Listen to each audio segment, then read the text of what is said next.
Hi there, this is a book review with Sean. In this video, we're discussing Book 2 in the Cozy Mystery series, The Railway Detective.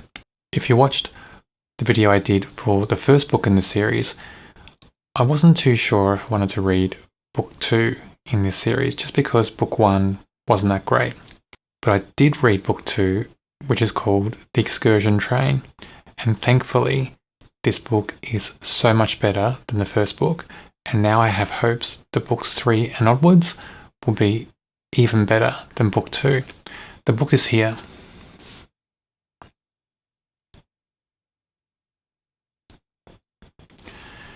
So again, straight away, we can see it's got a historic feel, and it is still an historic novel.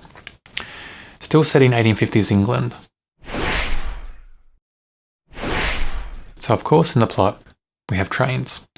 A different train type, a different train line, and a different train company than book 1.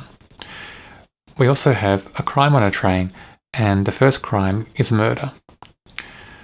What's interesting about this murder, and I'll just give this little bit away, which is not too much of the plot really, is the victim was an executioner or a hangman, and in this period of history in England, hangmen weren't well liked. Most people in England hated them. And that's, I think, because if the novel is accurate, there was social change happening in England at the time, and the only crimes that resulted in hanging at the time were treason and murder. Other crimes that used to result in hanging were now resulting in jail time, etc. So hangmen were just reviled, really. And if a hangman was unmasked, or people found out where they lived, that person and their family would often have to run and find some other refuge, change their name in some cases. So we have a hangman who's a victim, and immediately our main investigators, who are still Inspector Robert Colbeck and Sergeant Victor Leeming, they know straight away that because of the victim, there's going to be a whole range of suspects. Just throw a wide net, really, because how many people hate the hangman? It's like pinning a tail on a donkey if you're twirled around, 20 times. But as the plot develops, it becomes a bit more complex, and we find that this could be linked to another crime in Ashbury, which is a town, I think 20 to 30 miles out of London, if I remember correctly. The reason there's a linkage there is that Colbeck thinks that the person who was found guilty of a crime, a murder, in Ashbury, was in fact innocent. And he thinks that if he finds who the real culprit was, that person will be linked with the crime that they're investigating, which is the death of the hangman.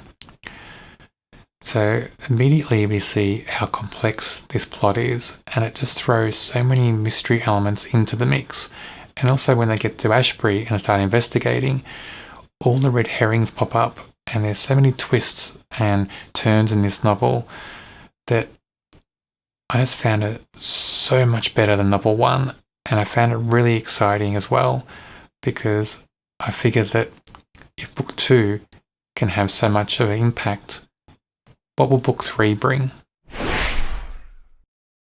So even though I really enjoyed the main characters still, I won't concentrate so much on them this time, because for most of the time they are just the same as book 1. Except for Leeming, Sergeant Victor Leeming. I find his character is still growing on me, and it's because I think the author is still developing that character in the novel. And it's not always being developed for the right reasons, I think. In this novel, we see that Leeming is a bit of the comic relief. He's thrown the short end of the stick a few times, and sometimes he comes across as a bit of the fool. I think that while that did work for the elements in this story, I don't know if I'd like to see that happen too often, because it might just be the case of, that kind of joke on that character getting a bit too old. But in this novel, the thing that really stood out was that when they went to Ashbury, there's a constable there called Constable Butterkiss.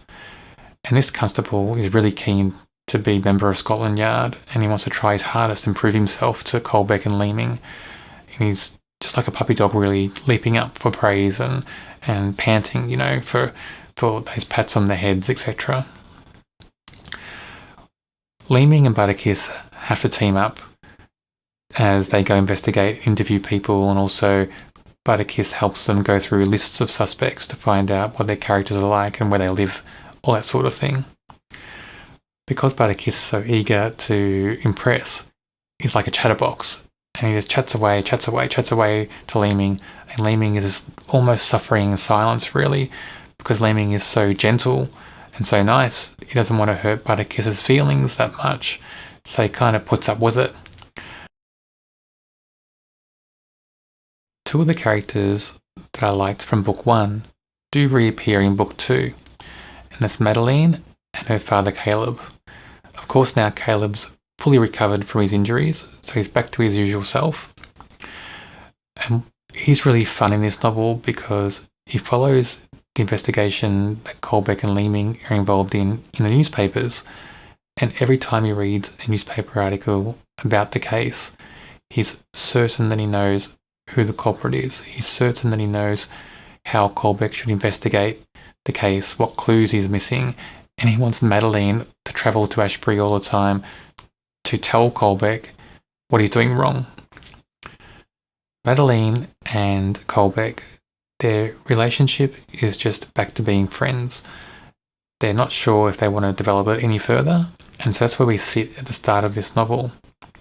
As it progresses, it doesn't go much further than that, but we do see hints towards the end again that it may go further. So I don't know if this is going to be a pattern in this series, that they're friends and then at the end there could be more, and then back to friends again. Because novel 1, they just met, we thought there'd be more, we had that kind of cliffhanger thing with their relationship at the end of book 1. Book 2, they're friends, the same thing at the end of book 2, that cliffhanger thing. Will they be more than friends? So I hope that doesn't repeat time and time again, because we'll get a bit old, and I'd like the author to try something different. But what's interesting between Colbeck and Caleb is that Caleb now wants Madeleine to marry Colbeck. He's keen for it. He often teases Madeleine about it as well. So whenever Colbeck comes to visit, which seems to be quite often, he always says, "Madeleine, why don't you try on that new dress you bought?" Or, "Oh, why are you putting your hair like that?" Things like that. Madeleine finds it a little bit annoying, not hurtful at all, I don't think, but just finds it a bit tiresome. But she secretly harbours the desire to become more than friends with Colbeck.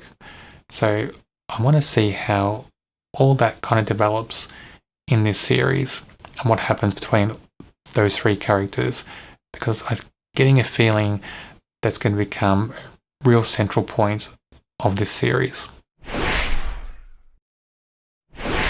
So for this novel, I rate it 3.5 out of 5. I enjoyed this so much more than book 1, but it's still not perfect, and I think further books in the series will improve more than book 2.